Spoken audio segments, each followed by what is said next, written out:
Oke, terima kasih. Selamat pagi menjelang siang semuanya teman-teman di UIKA. Ini perkenalkan saya Ryan Sutanto, ingin memperkenalkan produk software manajemen konstruksi digital yang bernama Progresi. Nah, ini pelatihan kita yang kedua di UIKA untuk Fakultas Teknik Sipil dan Perencanaan.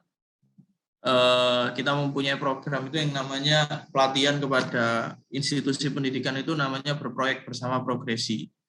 Nah, di sini kami perkenalkan website kami yang bernama progresi.co.id yang dimana website ini sudah menampung seluruh informasi mengenai apa itu Progresi, bagaimana cara menggunakannya, apa saja fitur-fiturnya, nanti teman-teman bisa explore di website kami di progresi.co.id, ada video-videonya juga nanti bisa dilihat kembali kira-kira seperti apa sih Progresi itu. Oke.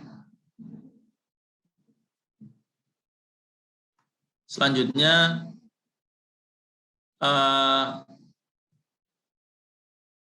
kita nanti akan mengelit presentasinya berdasarkan alur dari Progresi yang tidak kurang itu menggunakan 4 pilar ini.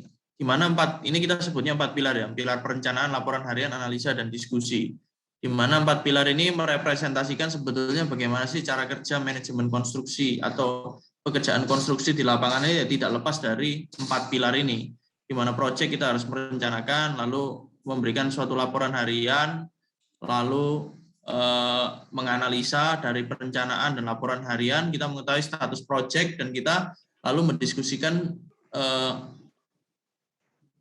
suatu status dari proyek untuk bisa mengambil keputusan proyek yang bisa dilakukan secara cepat dan secara kapanpun dimanapun gitu. Nah, kita masuk ke dalam materi presentasinya. Oke.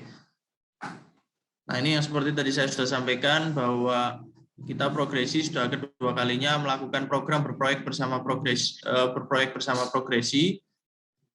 Nah, ini mungkin teman-teman juga ada yang dari tahun lalu sudah kenal sama saya. Nama saya Ryan Sutanto. Saya menyelesaikan pendidikan saya di UK Petra dan sempat juga mengenyam pendidikan di Oregon State University. Spesialisasi saya di Construction Management, Construction Engineering Management. Lalu latar belakang saya juga sebagai seorang kontraktor, sudah malang melintang di industri konstruksi, mulai dari project engineer, lalu saya juga pernah berkecimpung di dunia teknologi, yaitu sebagai seorang BIM, Building Informational Modeling Engineer. Lalu saya juga pernah di sektor publik ya, pemerintahan, dan sekarang saya menjadi pengusaha di bidang konstruksi sebagai kontraktor dan juga di bidang software development khusus untuk manajemen konstruksi. Oke. Nah, ini kita mungkin 20 menit awal ini mempelajari secara singkat saja, memberikan cara berpikir, pengalaman juga bagaimana sih, mengapa kita harus beralih ke teknologi gitu kan di dunia konstruksi ini. Jadi walaupun di industri lain itu semua sudah berlomba-lomba menuju ke arah digitalisasi, namun perkembangannya teknologi 20 menit awal ini mempelajari secara singkat saja, memberikan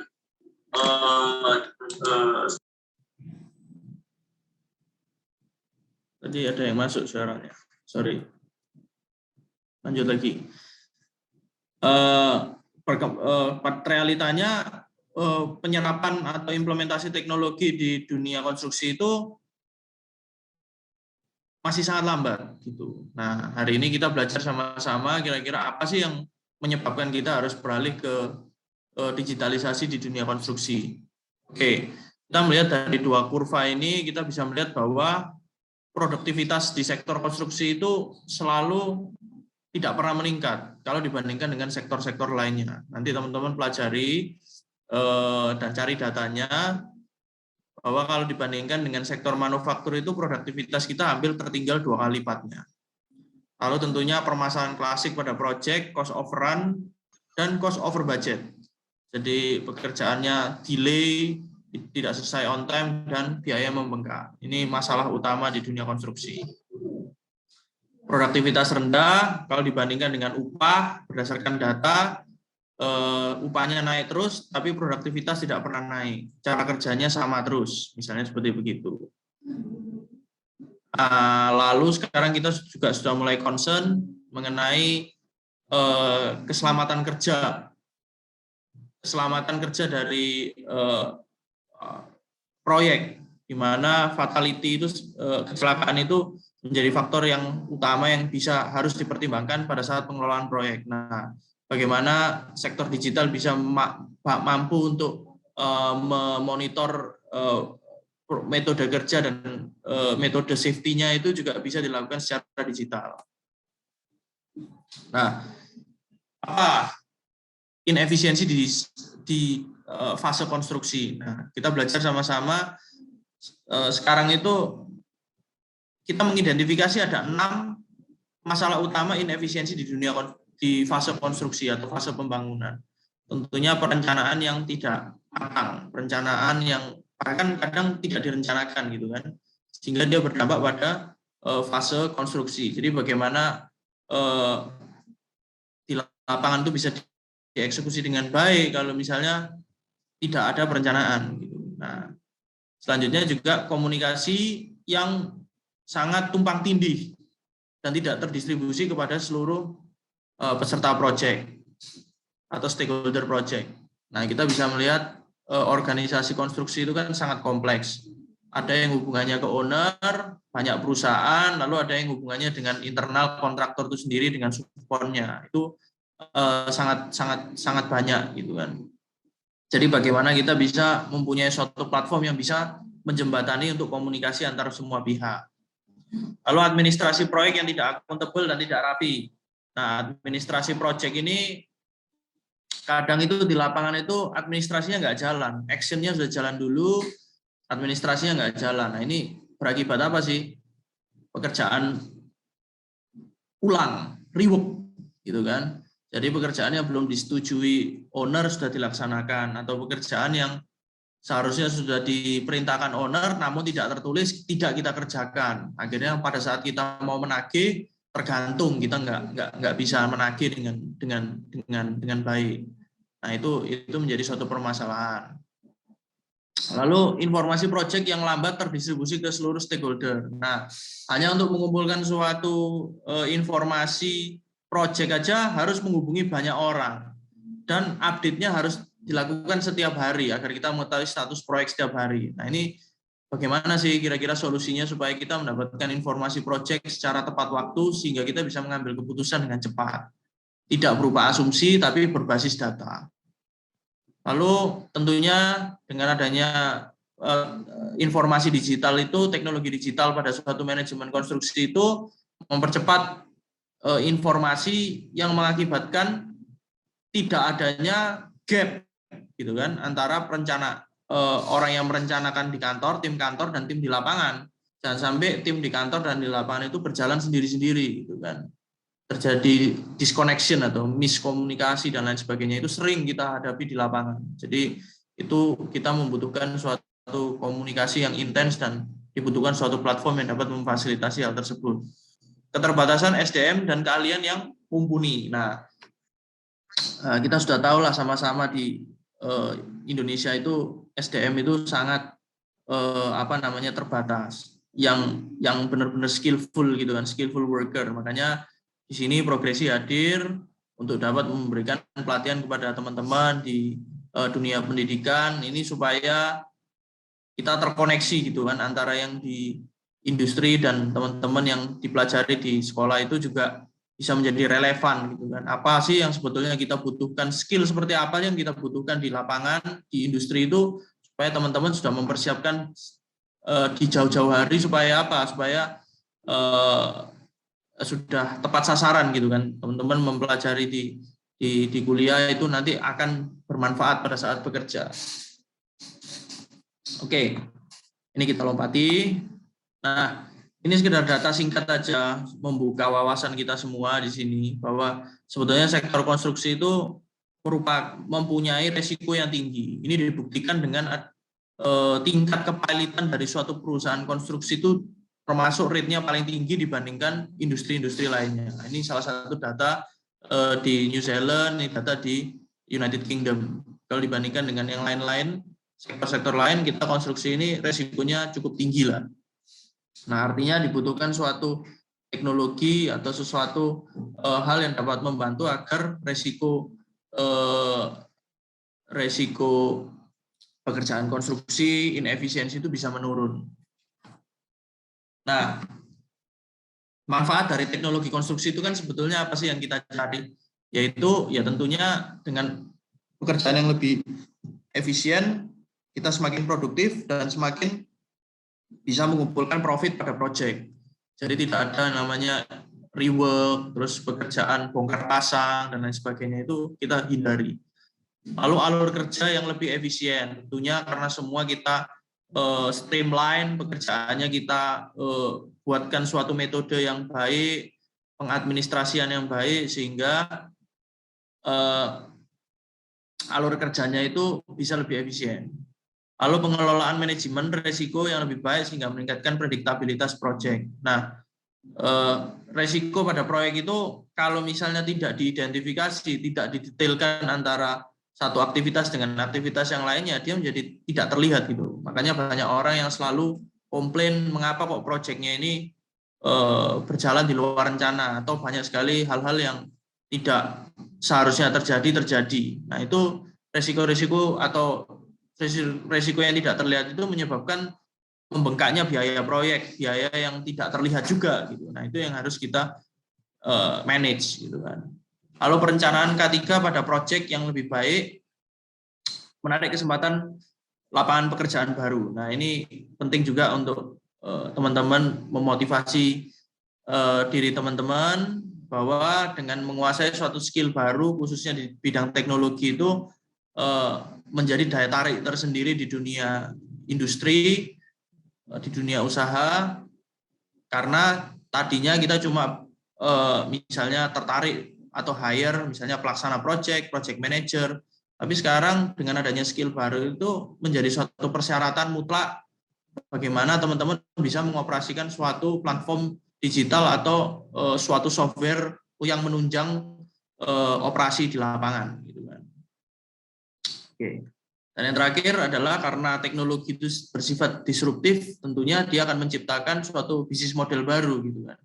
Akhirnya tadinya bidang usaha di dunia konstruksi itu kan nggak jauh-jauh dari kontraktor gitu kan, arsitek, developer. Sekarang kita ternyata ada sektor di bidang baru, yaitu di bidang teknologi konstruksi. Gitu.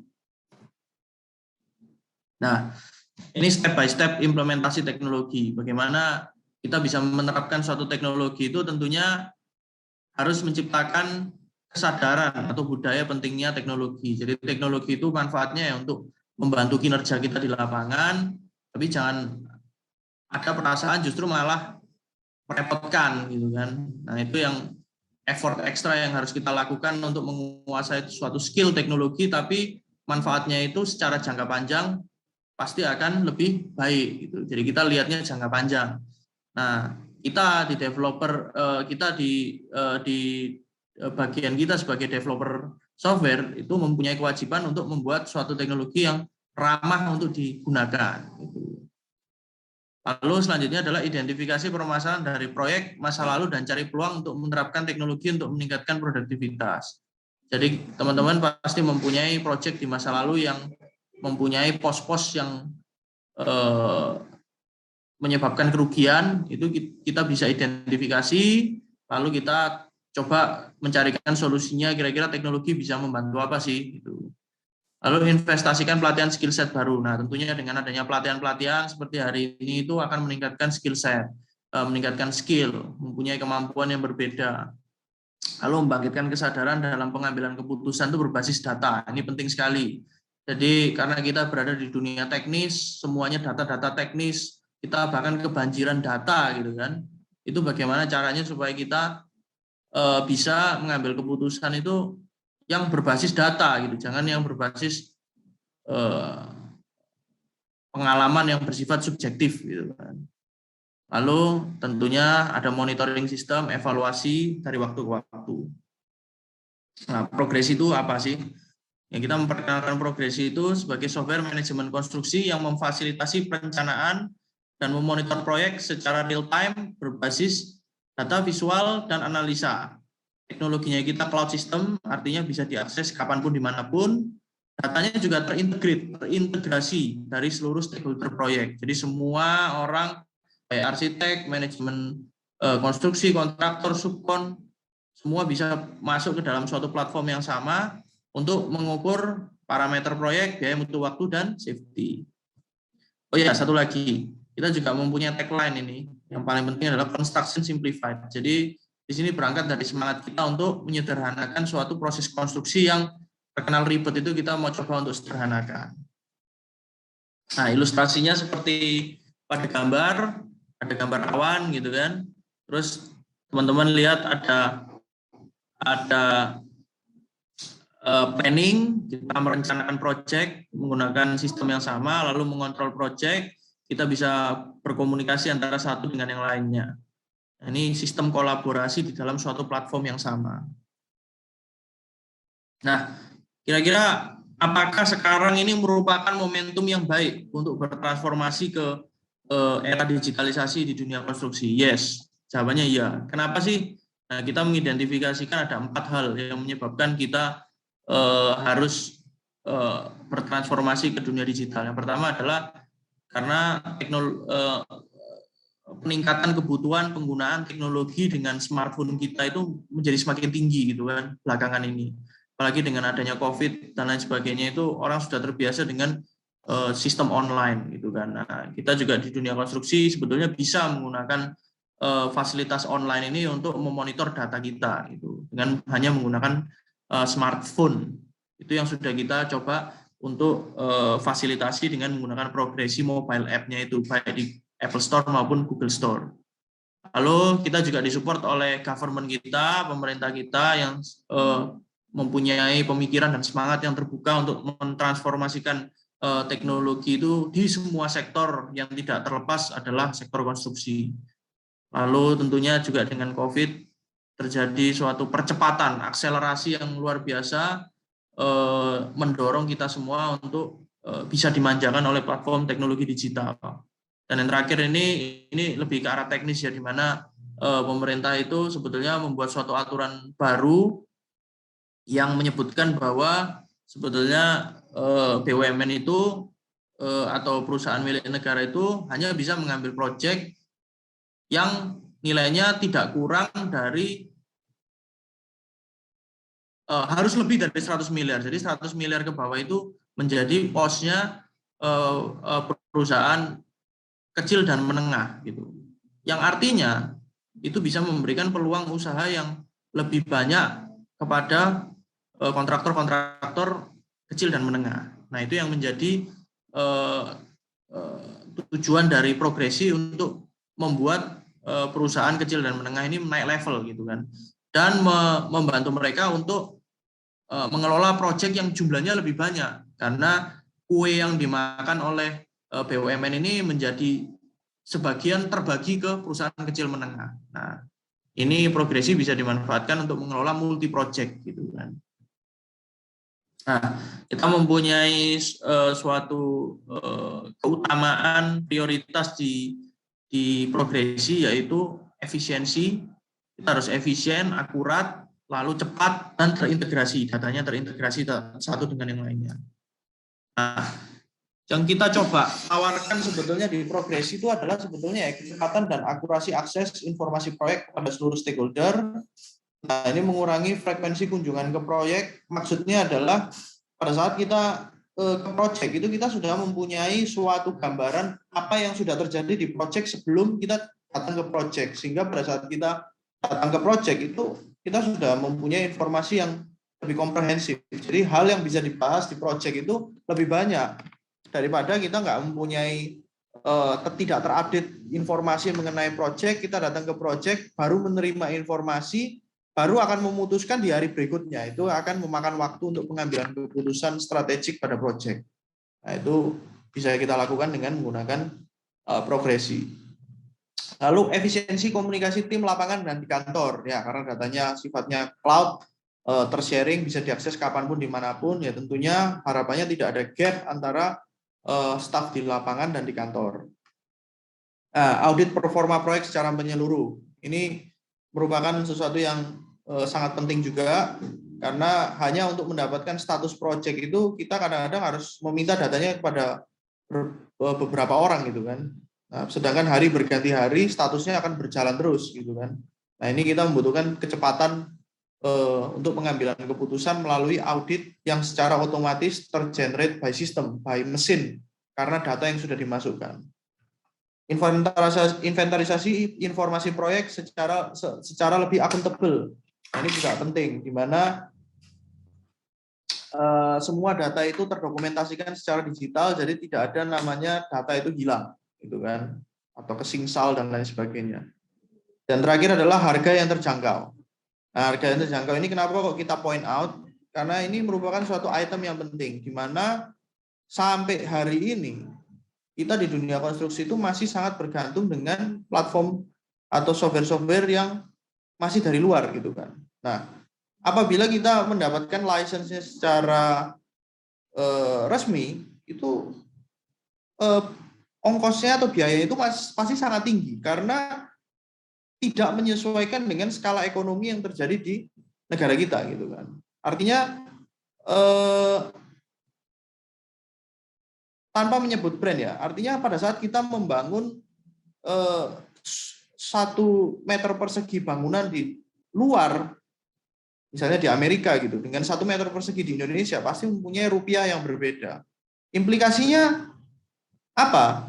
Sehingga software yang buatan luar itu pasti akan menyesuaikan dengan skala bisnis nilai bangunan di luar tersebut gitu kan. Sehingga apabila kita membeli software itu dari luar diaplikasikan ke Indonesia, kita kan mempunyai nilai pembangunan yang lebih kecil gitu kan. Tapi kita harus membeli softwarenya dengan nilai yang sama seperti skala yang ada di luar. Nah, itu yang gap-nya di situ nggak ketemu gitu kan. Akhirnya orang mau beralih ke teknologi jadi enggan, jadi malas gitu kan, karena skala bisnisnya nggak cocok gitu kan.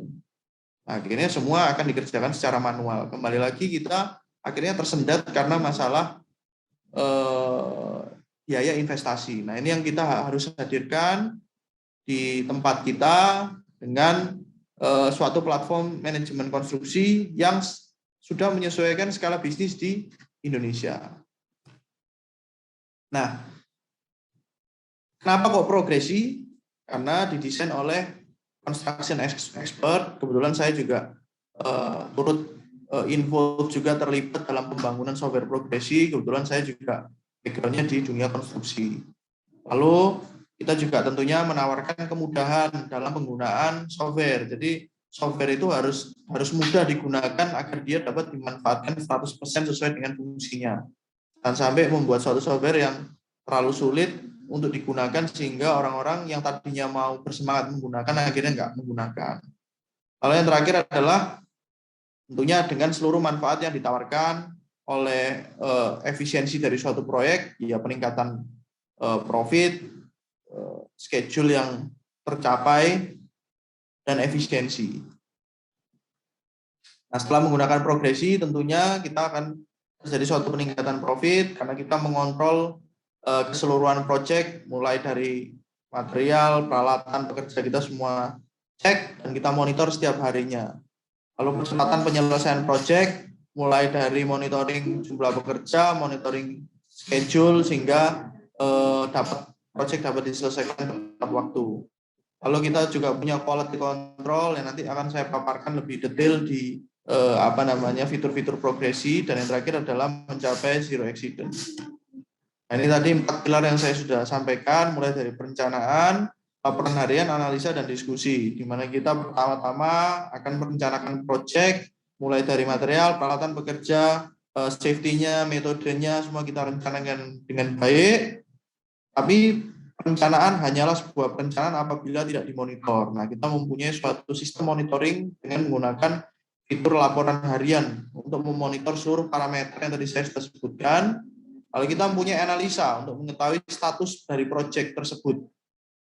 Dan yang terakhir, kita setelah mengetahui status dari proyek, kita harus berkomunikasi dengan tim lapangan yang lain atau tim proyek yang lain untuk mengambil sebuah keputusan apakah proyek kita ini harus dilakukan suatu action khusus.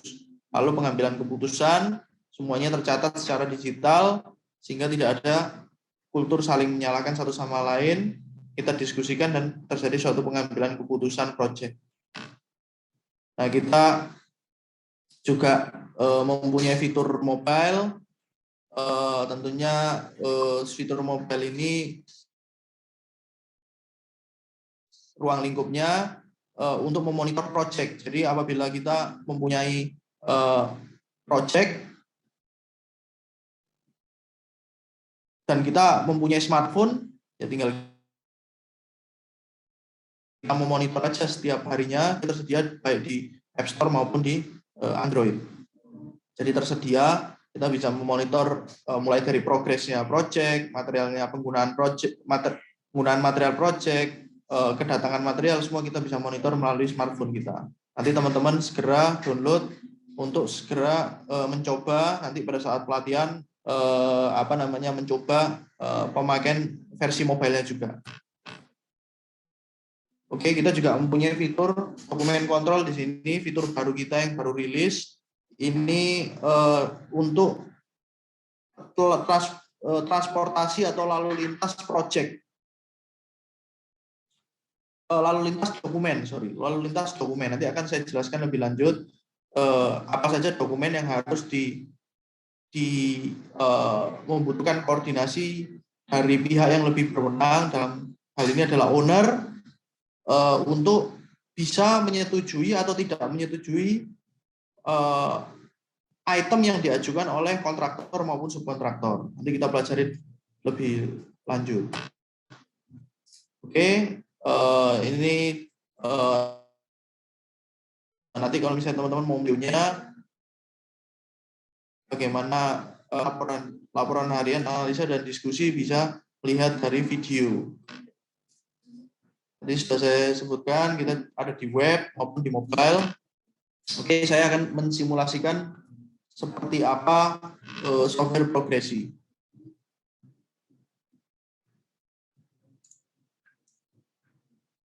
Oke, alamat aplikasi kami ada di app.progresi.co.id. Nah, setelah itu nanti teman-teman akan diberikan akses dan bisa masuk mengakses progresi.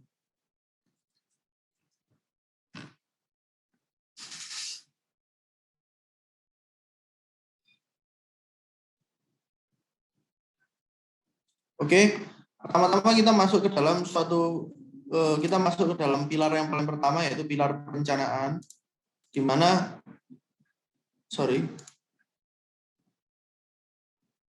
kita bisa melihat di sini RAB dari suatu proyek. Kita memasukkan RAB proyek ya. Jadi RAB proyek itu rencana anggaran biaya proyek yang kita masukkan ke dalam item perencanaan proyek. Yang paling pertama adalah di sini tasnya dari proyek, lalu kita memasukkan harga satuan dan satuan dari quantity dan satuan dari setiap tas. Ini standar RAB. Lalu setelah itu kita mulai merencanakan masing-masing dari setiap tas itu schedule-nya, material, peralatan, dan pekerjanya. Nah, kita bisa lihat di sini setelah kita lakukan perencanaan schedule, kita bisa melihat bar chart-nya. Nah, ini kita bisa menghubungkan antara satu pekerjaan dengan pekerjaan lainnya itu dengan menggunakan sistem predecessor atau pekerjaan yang harus diselesaikan sebelum pekerjaan selanjutnya itu dimulai. Kita bisa nge-track melalui critical path-nya juga di sini, kita bisa lihat.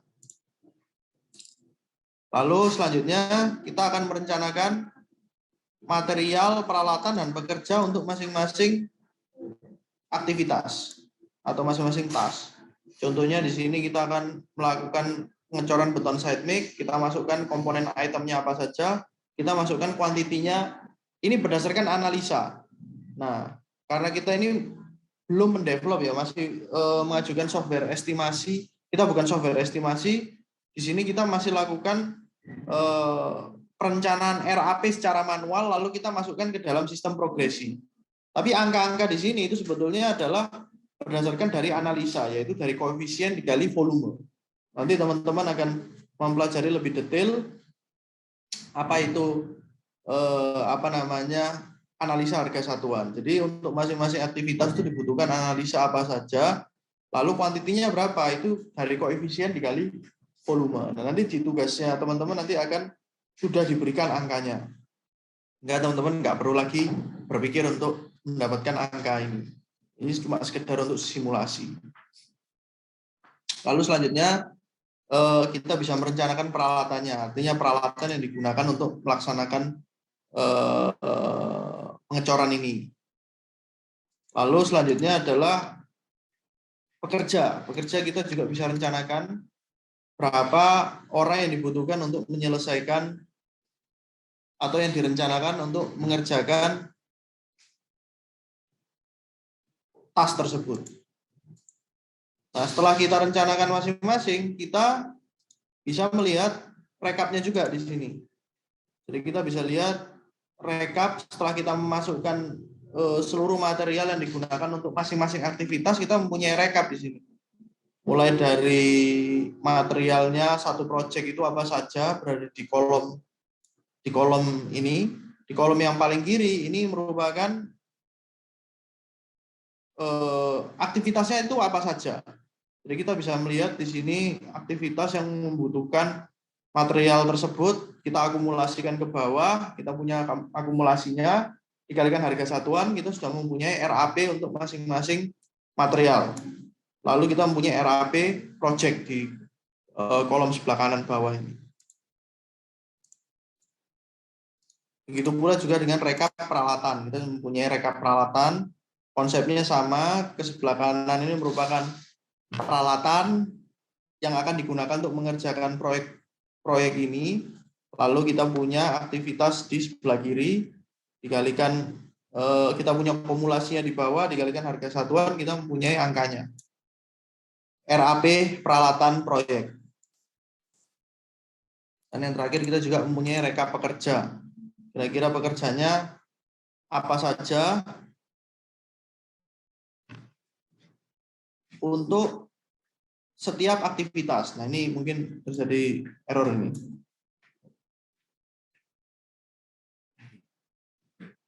Nanti kita akan refresh kembali di sini.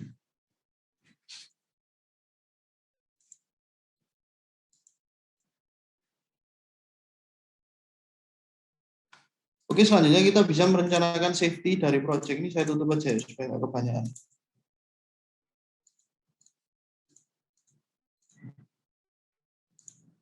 Nah, kita bisa mempunyai juga perencanaan safety dari proyek menggunakan job hazard analysis. Yang prinsipnya adalah kita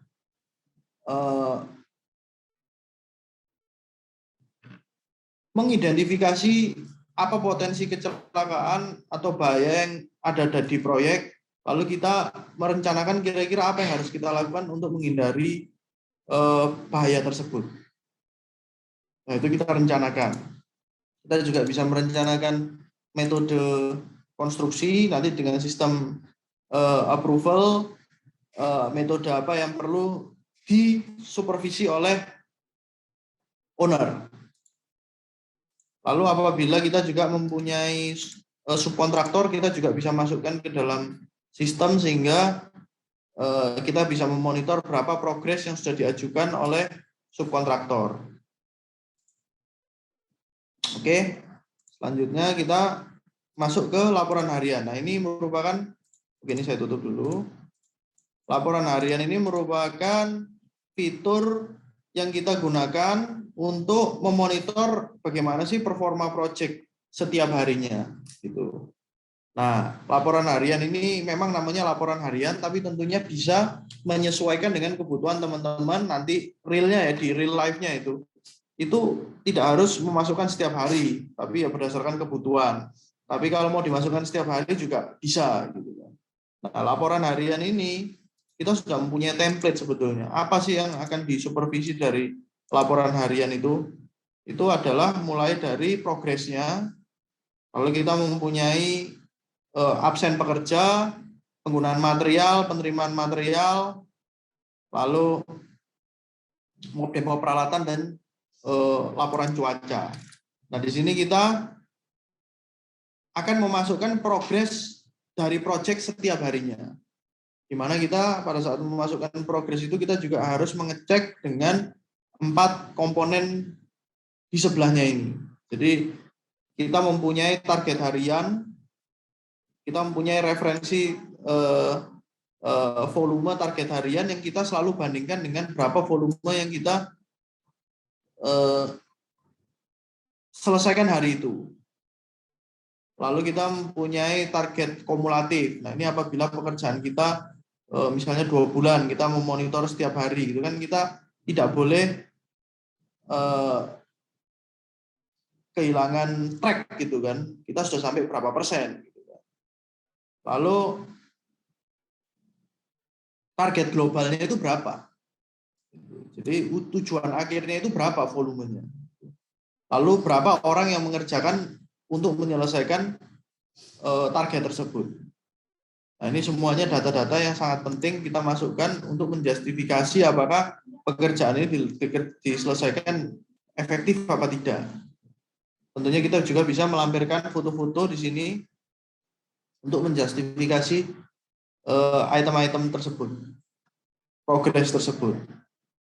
Kita juga bisa memasukkan absen pekerja di sini apabila pekerja yang digunakan itu berapa hari, berapa orang, berapa hari, artinya berapa shift bekerjanya, itu kita bisa masukkan di dalam sistem. Nanti sistem akan menghitungkan secara otomatis kira-kira berapa cost yang sudah dikeluarkan per harinya. Lalu kita bisa melampirkan foto juga sama.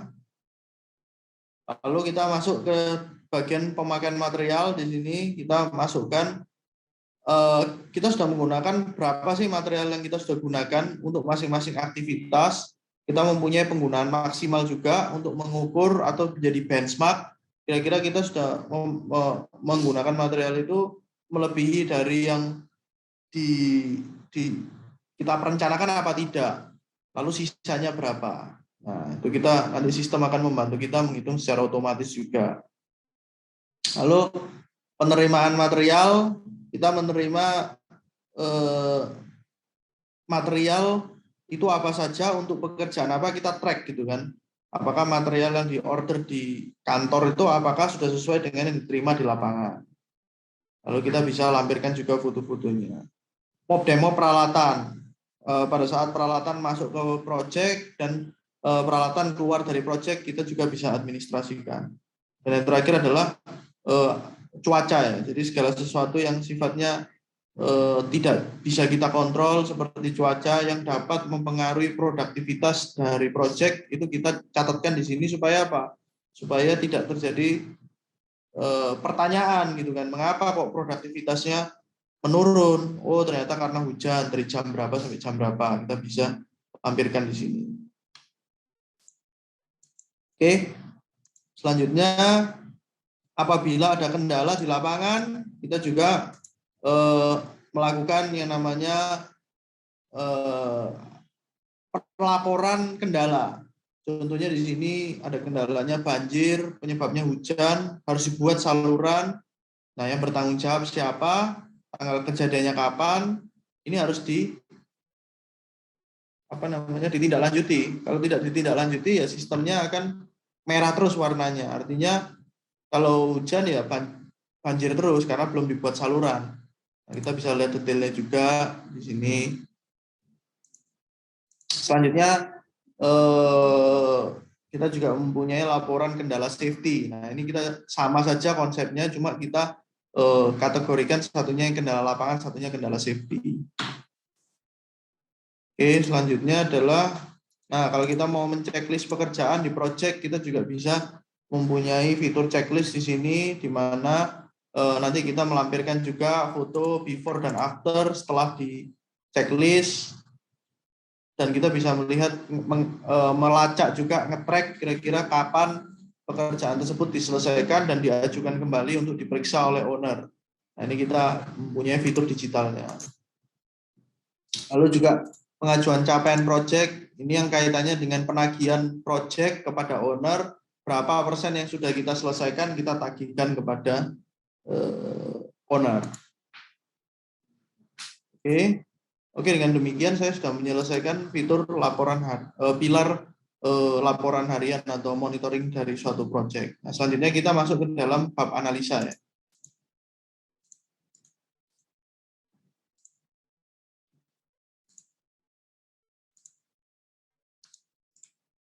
Nah, analisa project ini merupakan core atau sebetulnya yang dibutuhkan suatu project manager untuk mengetahui status dari projectnya itu ya di halaman ini. Di mana analisa project ini merupakan status dari project tersebut. Nah, yang pertama-tama di sini kita bisa melihat identitas dari project. Kita juga bisa lihat di sini merupakan komponen atau peserta dari project yang mendapatkan akses. Ada project planner, ada project admin. Kita lihat contohnya. Nah, ini project admin yang mengisi laporan harian di lapangan, siapa saja, datanya kita bisa email langsung atau WA. Ini progres dari project, kita bisa lihat juga status project di sini dengan menggunakan S-curve-nya yang terdiri dari 3 kurva, kurva perencanaan yang warna biru, kurva pelaksanaan yang warna oranye, dan kurva biaya yang warnanya abu-abu. Kita bisa lihat di sini rasio project, schedule varian, dan cost varian. Kita bisa melihat apakah project konstruksi itu berjalan tepat waktu yang di-track dari hari ke hari. Kita gunakan color coding di sini. Yang warna merah ini artinya dia nggak bagus, kalau hijau bagus. Ya, kalau schedule varian, schedule dia warna merah berarti dia telat. Kalau hijau berarti dia lebih cepat. Kalau cost sama saja. Kalau misalnya dia warna merah berarti dia performa di lapangan itu tidak lebih dari biaya yang sudah dikeluarkan. Sedangkan kalau hijau berarti performa di lapangan itu yang sudah diproduksi di lapangan, progresnya itu lebih banyak dari biaya yang sudah dikeluarkan. Nah, kita bisa lihat statusnya setiap hari di sini. Kita mau lihat status project secara keseluruhan per pekerjaan juga bisa di sini, item-itemnya, setiap tasnya, lalu kumulatifnya, targetnya, dan persentase capaiannya.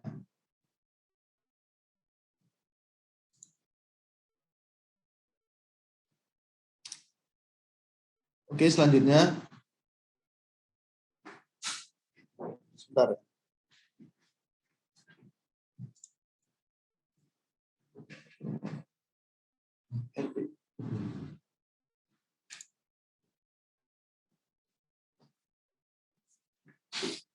Oke, selanjutnya pekerja kita bisa perbandingkan di sini antara perencanaan dan realisasi di lapangan. Kita harus selalu mengontrol berapa jumlah pekerja yang kita rencanakan dan yang kita deploy di lapangan supaya kita mengetahui.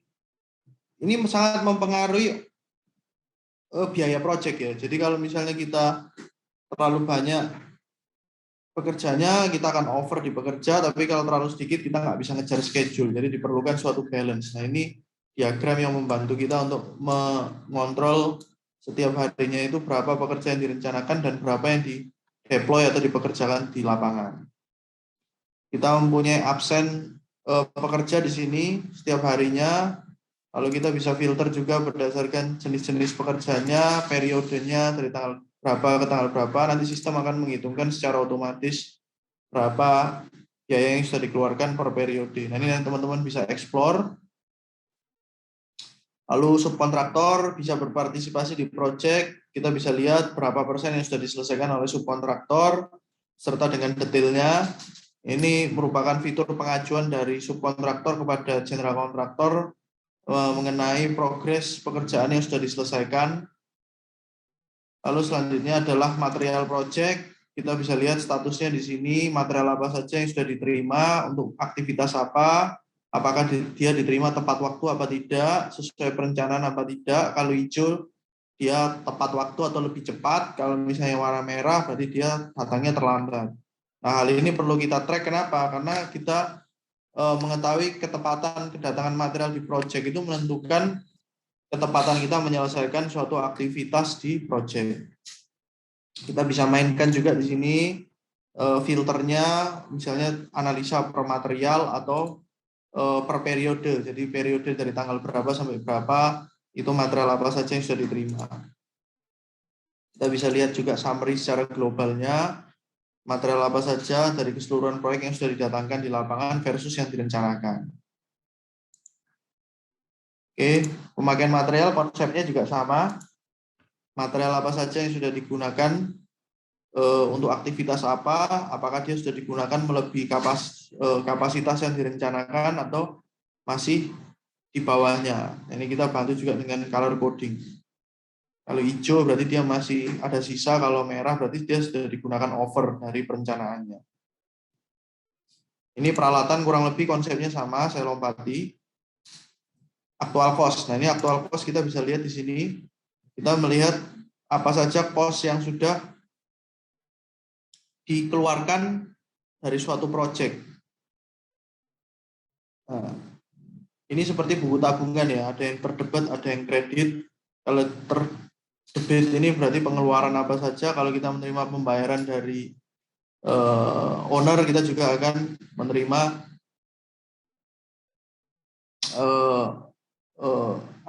dana masuk ke dalam proyek kita. Nah, kita bisa lihat statusnya, apakah dia paling bawah saldonya masih plus atau minus, gitu kan. Lalu kendala proyek, kita bisa lihat statusnya.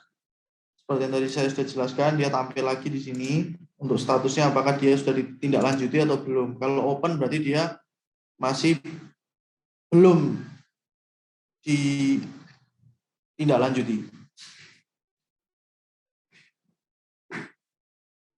Nah.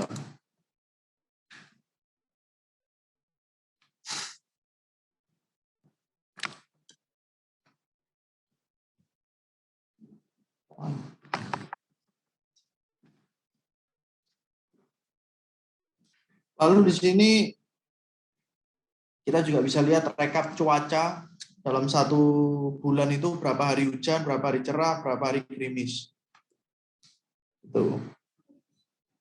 Oke. Selanjutnya kita masuk ke dashboard. Dashboard ini di sini kita bisa melihat secara makro, ini lebih ke executive summary ya. Executive summary bagaimana kita melihat proyek secara makro dari sisi progresnya yang sudah diselesaikan di lapangan, lalu mulai dari aspek pekerjanya, aspek materialnya, aspek peralatannya, kita bisa lihat semuanya di sini secara makro bagaimana status dari proyek tersebut. Ya, ini berbeda dengan analisa. Kalau analisa itu kan secara detail ya. Kalau ini secara makro. Kira-kira proyek ini bisa dikatakan baik apa buruk dari seluruh parameter yang kita sudah sajikan di sini. Oke, selanjutnya kita masuk ke dalam notifikasi.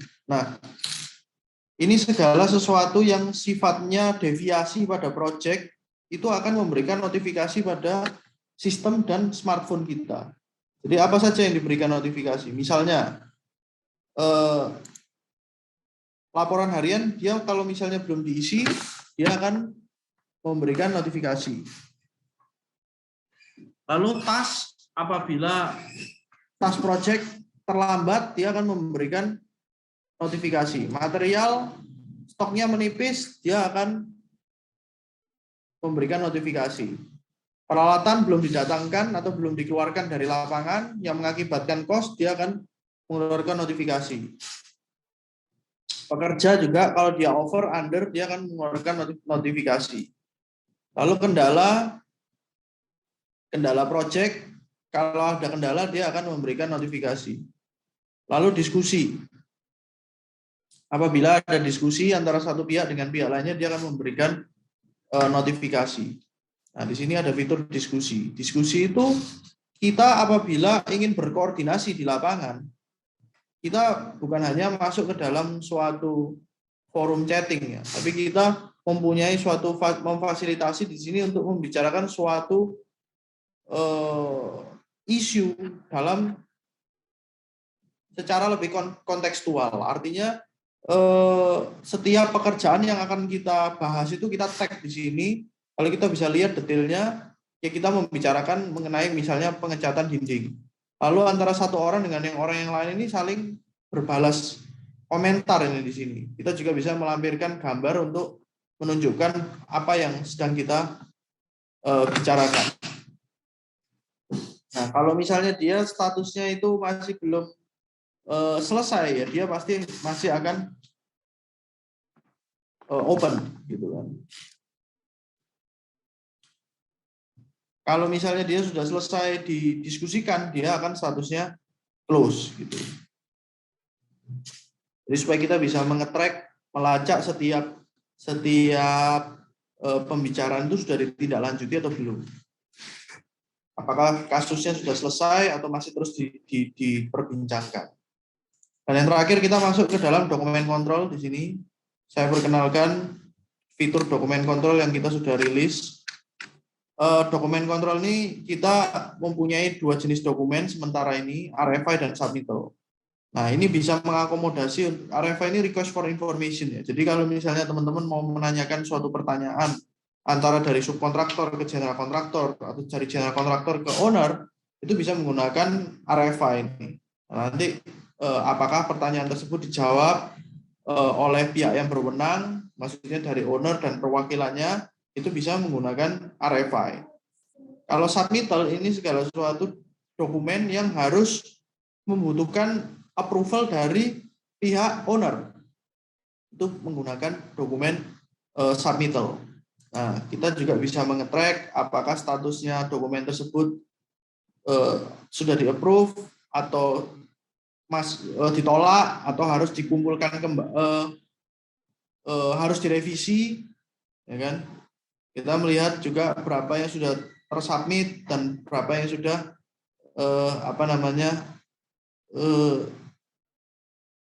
jangka waktunya itu sudah melewati dari tanggal yang ditentukan. Karena kan ini mempengaruhi ya, ibaratnya kalau misalnya kita mempunyai suatu dokumen yang harusnya ditanggapi dalam jangka waktu seminggu tapi baru ditanggapi 3 minggu, itu kan berarti di lapangan akan berhenti. Kurang lebih demikian ilustrasinya. Oke, dengan demikian saya sudah menyelesaikan ini demonstrasinya. Saya saya masuk ke tugasnya dulu aja. Jadi teman-teman di sini mungkin dari kawan-kawan yang sudah pernah mengikuti pelatihan progresi sebelumnya bisa melihat bahwa kita sudah mempunyai data-data yang siap nanti langsung dimasukkan ke dalam sistem. Sudah siap dimasukkan ke dalam sistem. Tinggal teman-teman mengimplementasikan masuk ke dalam sistemnya. Ini saya berikan perencanaan, lalu data laporan harian, serta dengan simulasi untuk fitur-fitur yang baru. Dokumen kontrol, RFI, pengajuan progres, checklist, ini fitur-fitur baru, teman-teman nanti bisa mencoba. Lalu gambarnya masih tetap sama, tapi ada lampirannya di sini, lampiran untuk submittal. Nanti teman-teman bisa pelajari bersama-sama. Seperti biasa, pembagian kelompok sudah dilakukan di Excel. Nanti teman-teman tinggal melihat bagiannya masing-masing, kelompoknya siapa, nanti ditentukan ketuanya. Lalu yang paling terakhir adalah nanti mengisi dokumen kuesioner.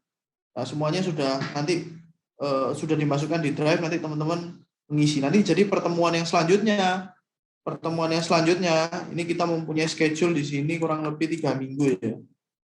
Jadi hari ini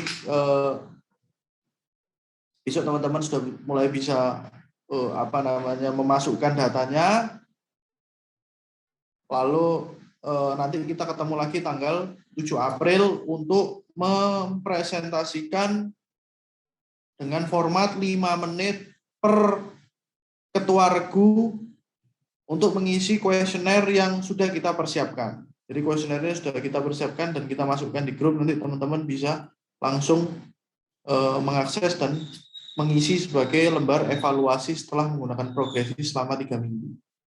Kurang lebih demikian.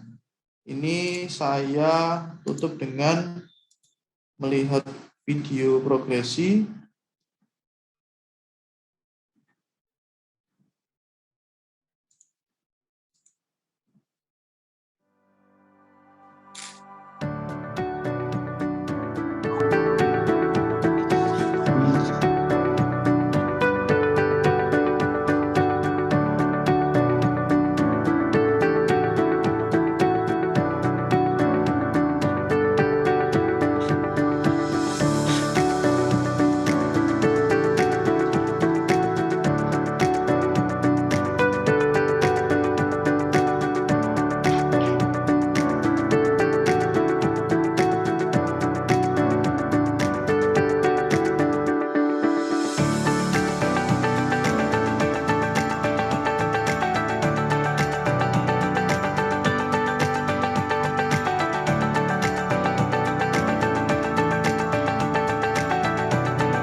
Baik, mungkin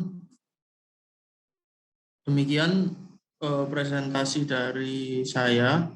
Mungkin teman-teman ada yang mau ditanyakan, atau mungkin sebagian besar mungkin teman-teman sudah kurang lebih familiar ya dengan progresi, atau mungkin mau menanyakan fitur-fitur barunya atau mengenai tugasnya untuk 3 minggu ke depan.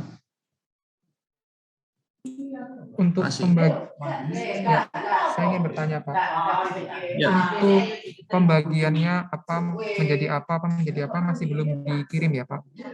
Ada, nanti kita share di drive. Oh baik Pak. Ya. Kita share di drive nanti.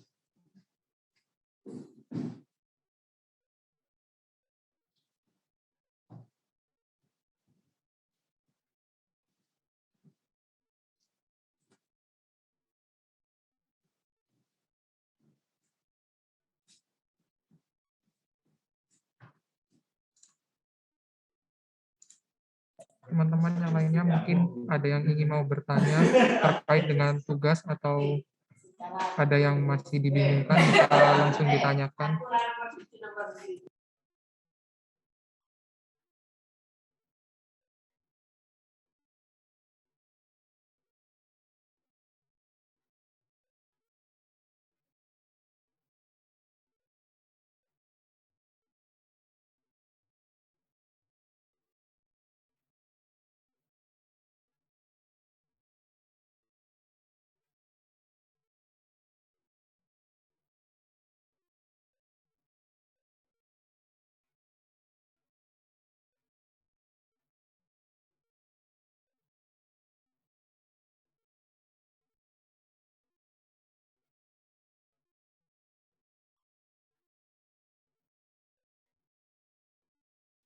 Baik Pak, mungkin sebelum acara ini berakhir, mungkin kita bisa foto bersama dulu ya Pak untuk dokumentasi.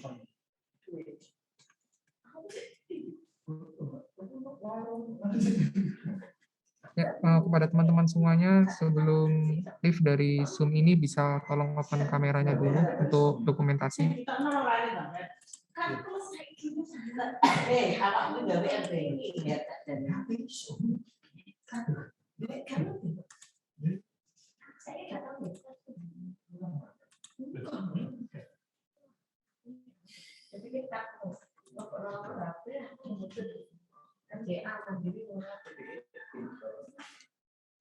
Teman-teman yang lainnya bisa open cam sebentar untuk kegiatan dokumentasi.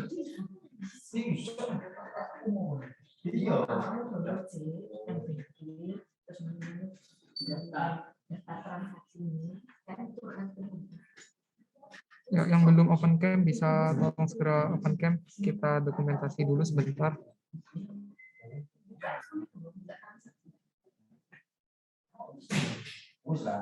Ya, oke. 3, 2, 1. Pose bebas. 3, 2, 1. Ya, sekali lagi terima kasih Bapak Aron atas pemaparannya yang sudah dipaparkan kepada kami. Berarti nanti ini kita akan ada summit lagi ya Pak, 3 minggu ke depan.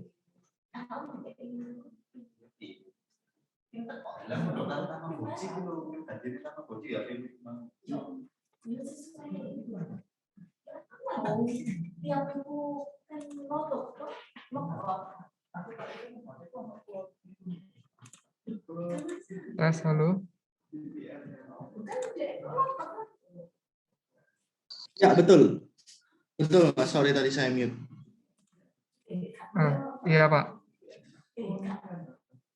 Baik, mungkin pelatihan awal untuk bersama progresi ini pada hari ini sekian sampai di sini. Jadi kepada untuk teman-teman yang masih ingin ada pertanyaan di luar Zoom room, Ya, nanti bisa room di Zoom ini, ya bisa ditanyakan di grup.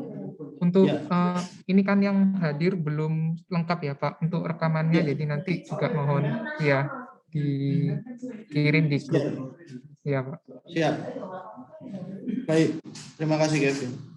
Baik Pak, sekian semuanya, terima kasih. Masih. Saya izin live ya. Baik Pak. Terima kasih.